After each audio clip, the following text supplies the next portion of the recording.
Welcome to the Alignment Show, featuring conversations with folks who have taken steps to identify their highest values and align their lives around them. Time on this earth is not unlimited, and you may be seeking to make sure you spend your time on things that matter to you.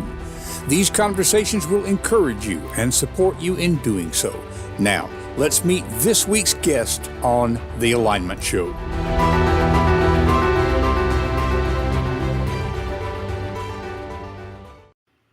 And hello, Aligners. Welcome to another episode of the Alignment Show. This one is going to be a little different format. We are experimenting with going with a sort of hybrid format.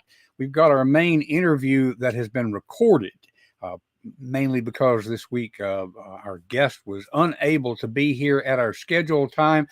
But then it also occurred to me this could be a good way of dealing with Murphy's Law. You may remember a week or two back, we had a guest who had technical issues getting on live. I like being on here live with the folks who are able to join us at 10 a.m. Eastern Time on Wednesdays. And I'm going to continue doing that. But we may have our main interview recorded. That way we can get the best of both worlds. So to give you a little bit of background on our guest today, I met Jenn Haston through a group I mention frequently on here, the Speakers Speak Live group that meets at noon on Wednesdays on Facebook. I'll be telling you guys a little more about that group later on with another show. But Jenn is a part of that group, and I noticed from the very beginning she's one of those people that's always got a good energy about her. She's very professional, but she's also very supportive. Not that those two are in opposition to each other, but just always that supportive approach. And I found out that she's had some challenges in her own life. So I thought it would be good to bring her on here and talk about how she ran into some of the issues during the pandemic that we sometimes mention in conjunction with why we even have this show. Another thing that is going to be changing, by the way, with the show is that we now have sponsorships. So just very short message to tell you about one of those. This week's episode is sponsored by me, not so much confidencecultivators.com, but me, Don King. I am writing a book, and I'm putting the process out there in front of everybody.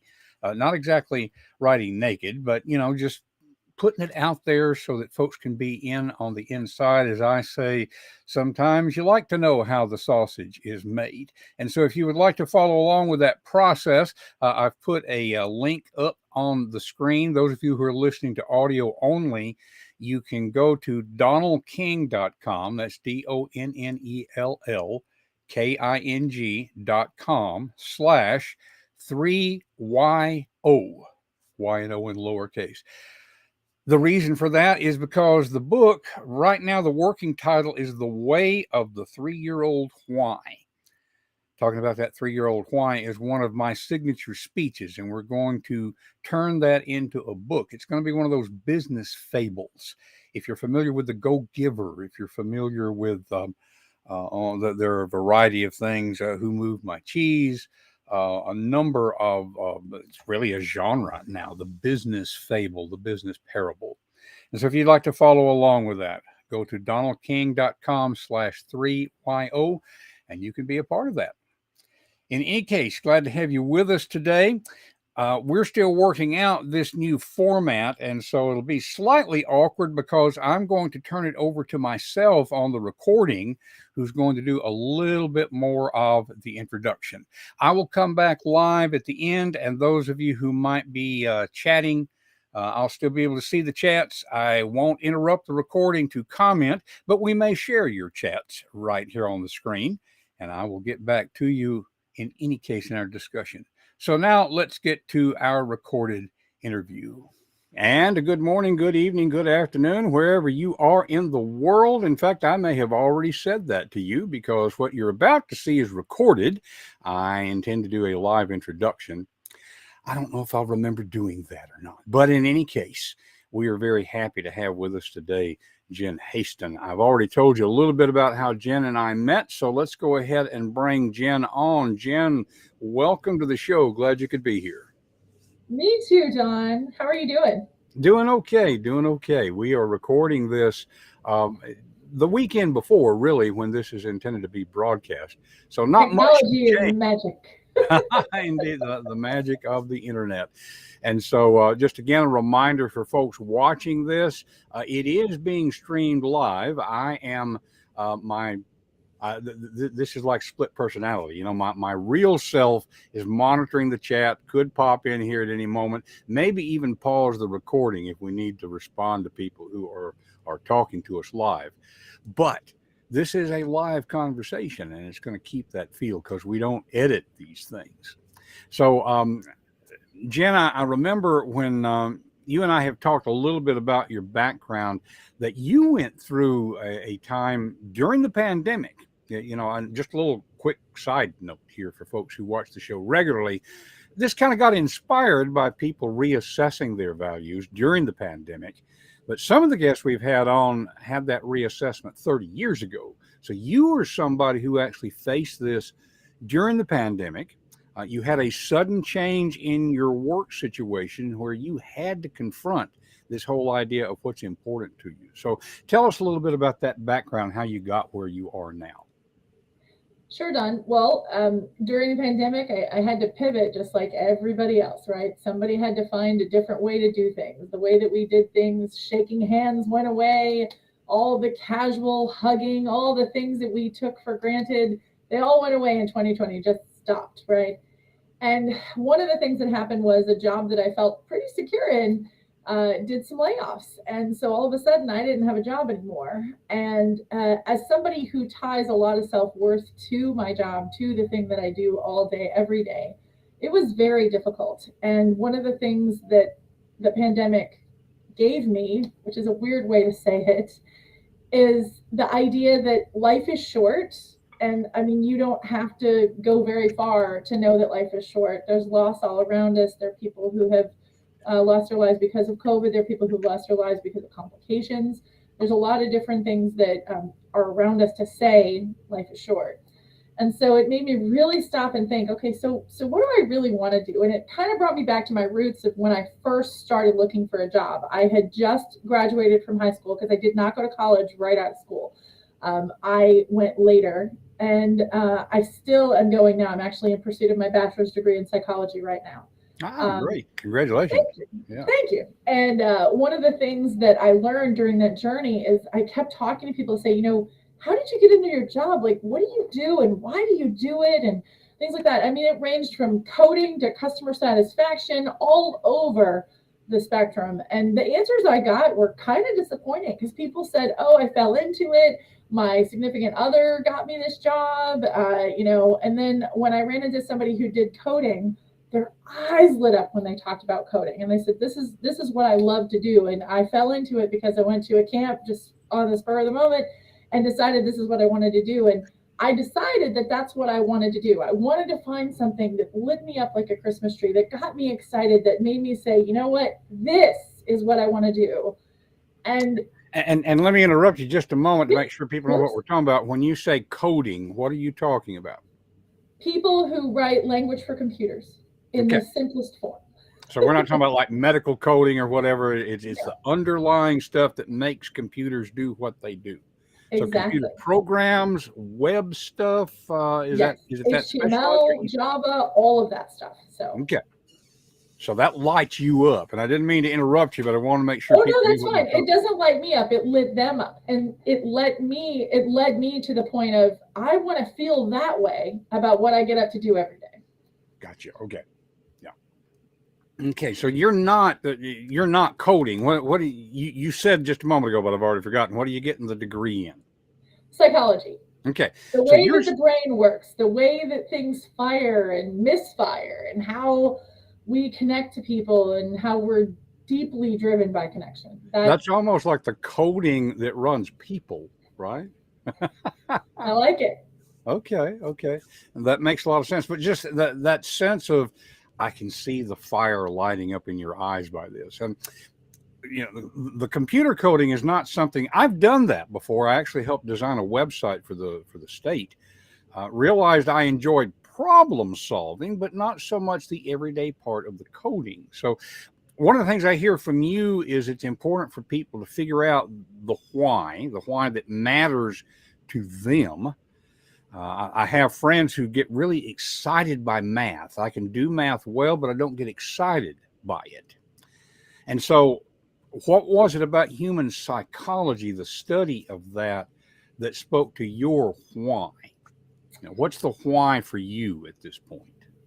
Well, first, I have to back you up when you say that math doesn't excite you. You can do it, but because I had this huge milestone breakthrough about a month ago about math, because I spent most of my life hating it, having a fractious relationship with it, making lots of jokes about not liking math, listening to all of the things that people say about people not being able to do math at a certain point. It's just so hard.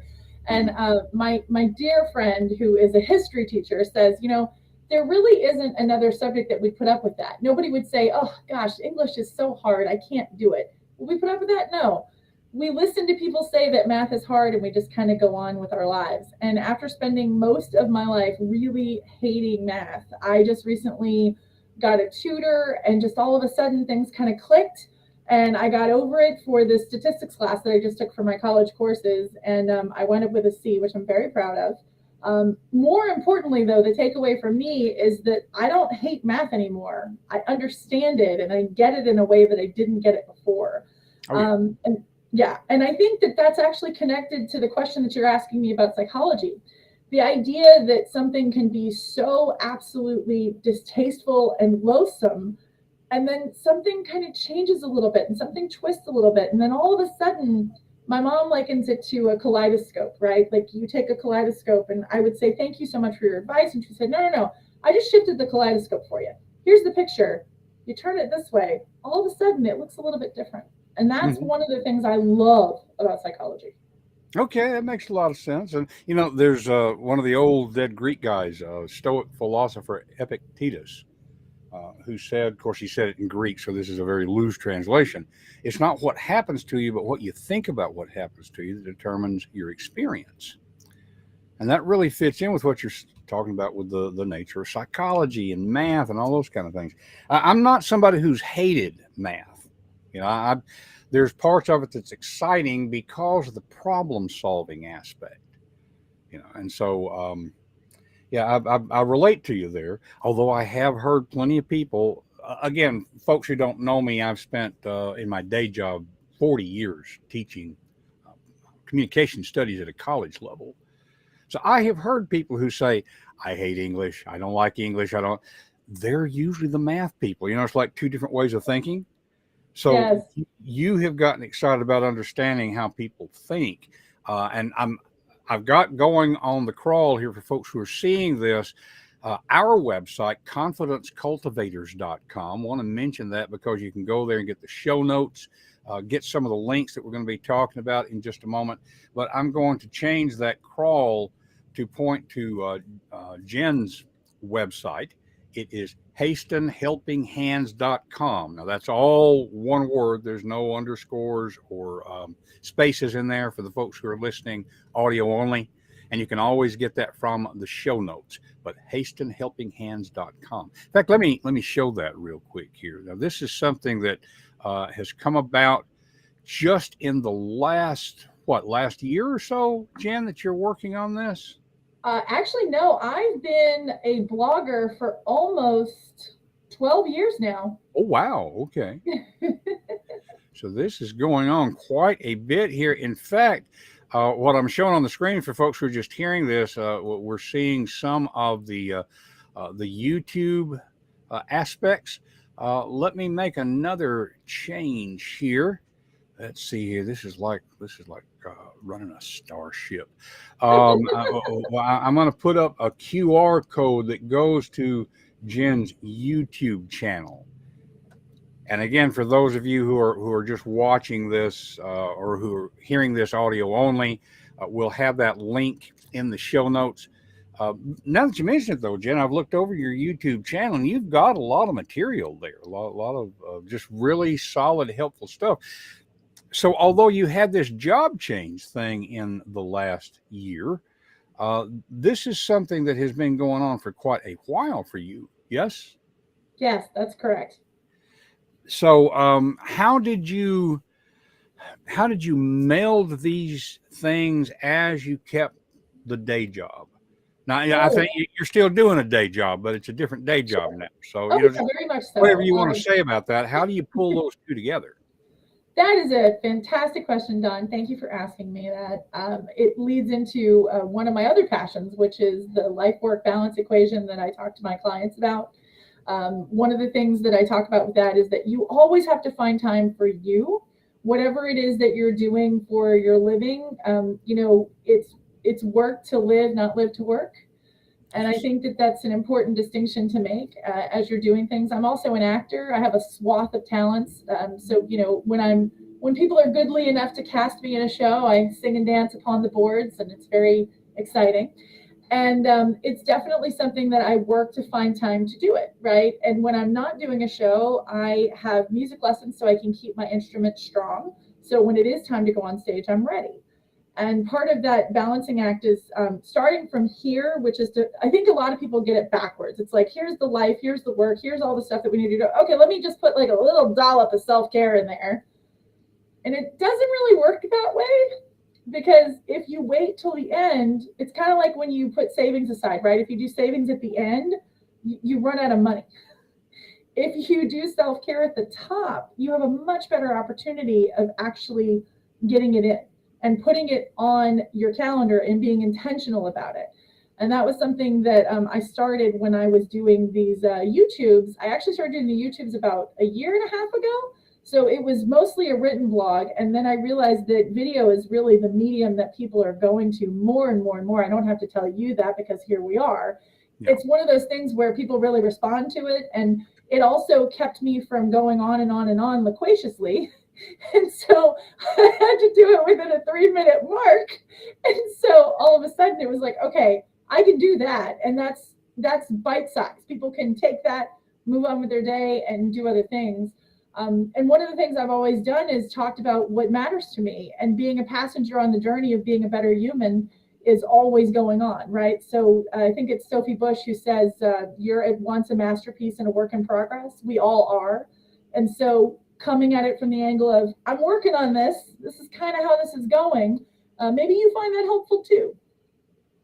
Okay, and this makes a lot of sense to me. In fact, I want to kind of focus a little deeper on that whole balance thing. I mean, we hear about work-life balance, and that doesn't mean equal. It means you have to plan for it and all that sort of thing. Quick context, folks. One of the reasons we're recording this is we had intended to do this live next Wednesday, and again, for folks just watching the show in general, I may move to doing the recording thing a little more, simply because we had last week a guest wasn't able to make it live at the last minute. Um, Jenn has a change in her work setting that suddenly what we had scheduled wasn't working. Today, as we went to record this, I was dealing with stuff for my partially disabled wife, lost track of time, and we started recording a half hour late. Now, you don't beat yourself up for those things. It's just part of life. But I'm relating to that whole thing about if you put self-care last, it's just not going to get done. And yet there's these other things that we have to get done. I can't tell and I have a severely disabled daughter that we deal with. I can't tell her, sorry, hon, dad's taking some self time right now. So what's some practical ways that you would suggest that we can take care of ourselves while taking care of the responsibilities? Is it a back and forth, like a seesaw? Like today, I haven't eaten yet, and that's okay. It's a decision I made. But if that becomes a pattern, then it becomes a problem. Is that one way to put it? I think that's one way to put it. Another way to put it is, you have the responsibilities that you need to take care of, so you know about that. One of the things that I had to learn, my partner and I did, is that you have to outsource care, because we all need breaks, right? So making sure that you make a plan for, okay, today is a rough day. I'm going to be really just pell-mell running. And then also, I know that on Sunday, I'm going to be able to take a break, or on Tuesday, I'm going to be able to take a break, or any one of those things. I mean, if you are a person of faith, not everybody is, but people of faith, you have a Sabbath, right? So pick that day and take it to rest. It's definitely something that I've been thinking a lot about in our pursuit of life work balance. Like, where do we really find balance? Because you're working all the time. Lots of people are working from home. So those lines get really, really blurry. And so, yes, it's a seesaw, but it's also intentionally taking time ahead of time. Like, I have a day off coming up in 2 weeks that I'm doing something with my daughter, I'm doing something for myself, and I'm taking the day. And one of the reasons that I'm doing that is because it will help me to get through any stressful things that are happening in the next couple of weeks, knowing that I have that coming. And it sounds like a really good plan. And as we talked about earlier, the best laid plans sometimes go awry. And so then you have to pivot, you have to move, you have to say, okay, so that didn't work out, or they're not going to be available to help me out, so I'm going to have to make another plan. It's just making it intentional. I think a lot of people miss the boat on that, because it's like, I'm in the business of life. I have to get this done, and I have to get this done, and I have to get this done. And we don't stop. We don't stop and say, okay, so what am I actually doing right now with my life? Like, am I just going from one thing to the next, to the next, to the next, to the next, to wake up to do the whole thing all over again? Or am I taking stock, and am I deciding where my ship's going to go? Am I steering my ship, or is my ship steering me? There's I wish I could remember the book. It's been mentioned a few times here recently in another group that I'm a part of. The mental image of the rider of the elephant.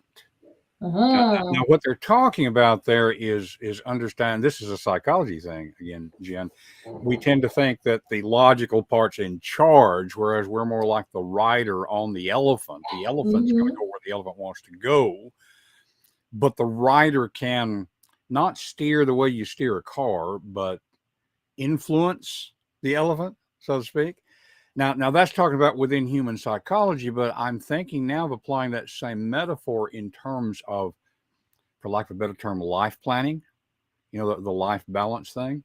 I have a tendency to go to one extreme or the other. I'll plan things.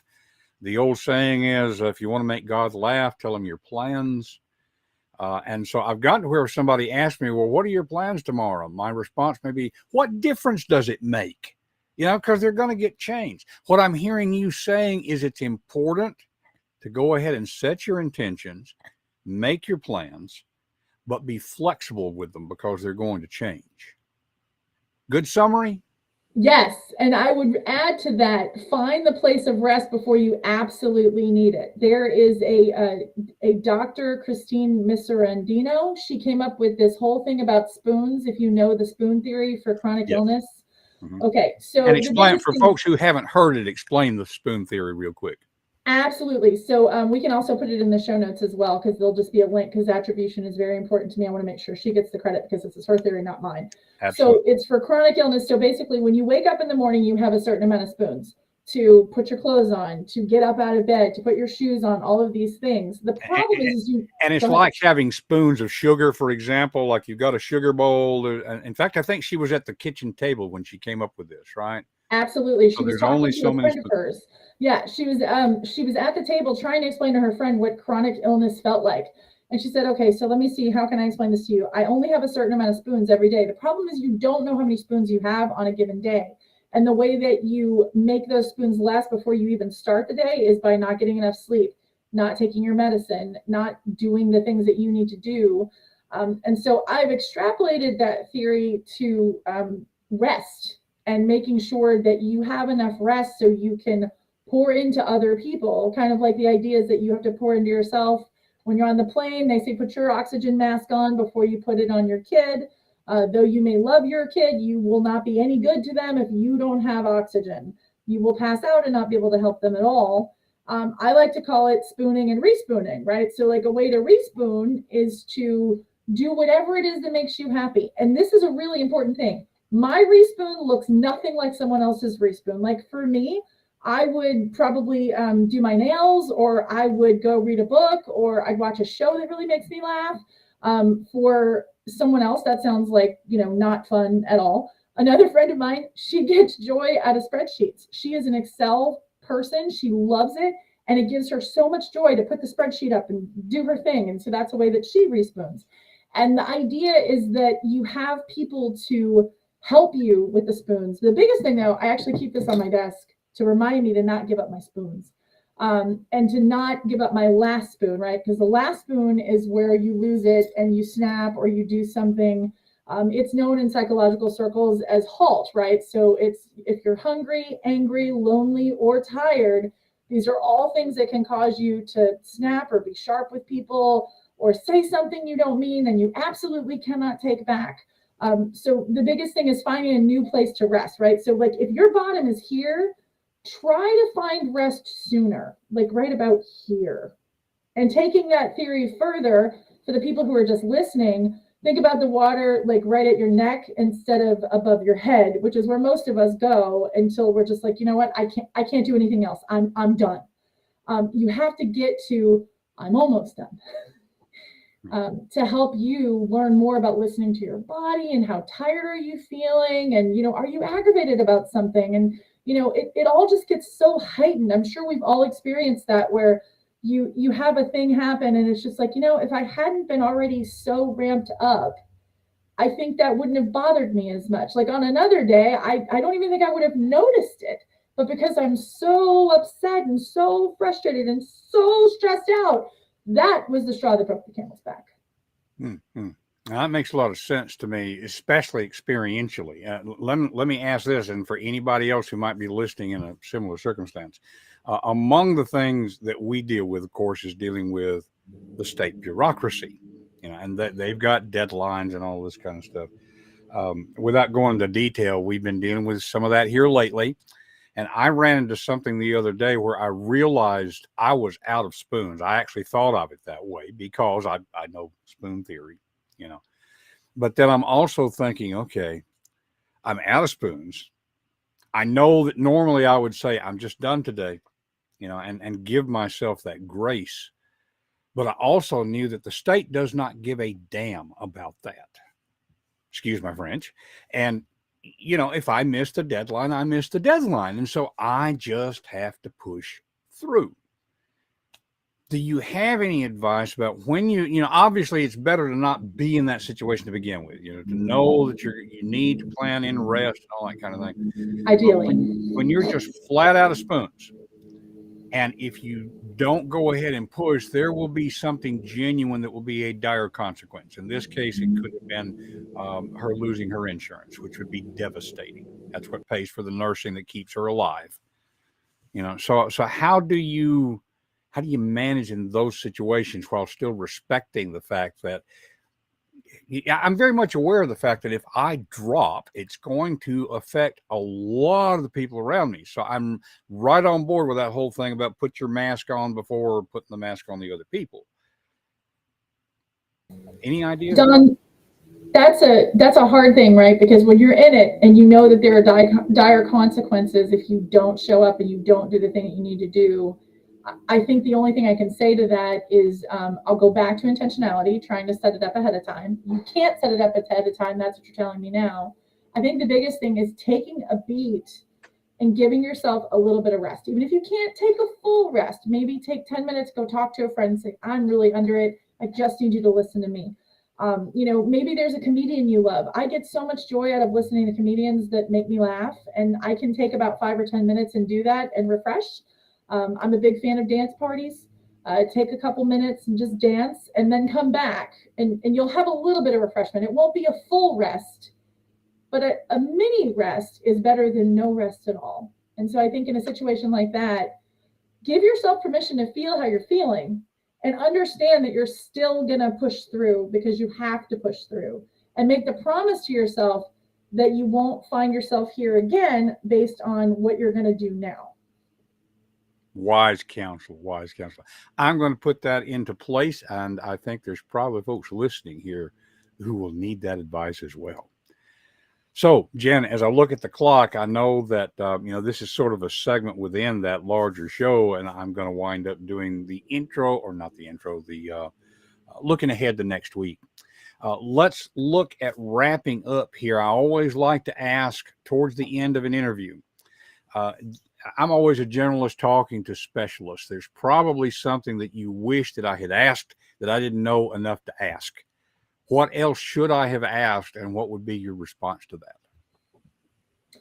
I guess the thing you should have asked me is, am I working on anything right now? Yes. Good question. Yes. So what are you working on now? What's coming next? I am delighted to tell you that I'm working on a book and it's going to be published next year. It's a body positivity book for children. Okay, excellent, excellent. Best place for people to keep up with that is at your website, or is there some other way to do that? Great question, Don. It will be actually on Instagram, which is at Haston Helping Hands, which is also in the show notes. But my Instagram is linked to my website. So my website is a great place to keep up with my book announcements. And I do a Wednesday message every week to tell people how to be better humans. I'm in the journey with you, the things that I experience as a parent, as a person, as a human, just trying to make it through. Very good. Since I don't have the graphic for it, let's say the Instagram thing again a little slower, and then it will be in the show notes. So say that again. Instagram handle is the same as the website. Just put @ in front of it, at Haston Helping Hands. Gotcha. Excellent. Well, thank you so much for being here, Jenn. I love these conversations. I always benefit from it. And I always tell folks, really the reason I'm doing these podcasts is I get to have interesting conversations. We're really happy for people to eavesdrop on them. So we do hope it's been a joy. Indeed. We hope for folks that have been listening that it will be useful. And I'm going to turn it over to my live self at this point in order to close out the program. So, Don, take it away. Isn't that a really weird segue? But I think it worked out okay. In any case, appreciate you being here with us on the Alignment Show this week. Coming up next week, we're going to have another friend from the Speaker Speak Live group. I've gotten to know Mitch Creighton, and I got to tell you, I love his voice. I mean, it's just one of those radio voices. Mitch really knows his thing as far as travel. And as we're coming out of the pandemic, I know technically we're still dealing with it. Maybe it's become endemic. Whatever it is, people are traveling more now. What I didn't know about Mitch was his backstory. And I've learned that he had to go through a severe challenge in order to get to where he is now. So that's going to be coming up next week on the Alignment Show. In any case, I hope that as we have these conversations with people, that it supports you in figuring out what's important to you and how you can bring your life into alignment with that. That's what we're all about here on the Alignment Show. As we like to say, we want to support you in living your values and valuing your life. And we look forward to seeing you next week on the Alignment Show.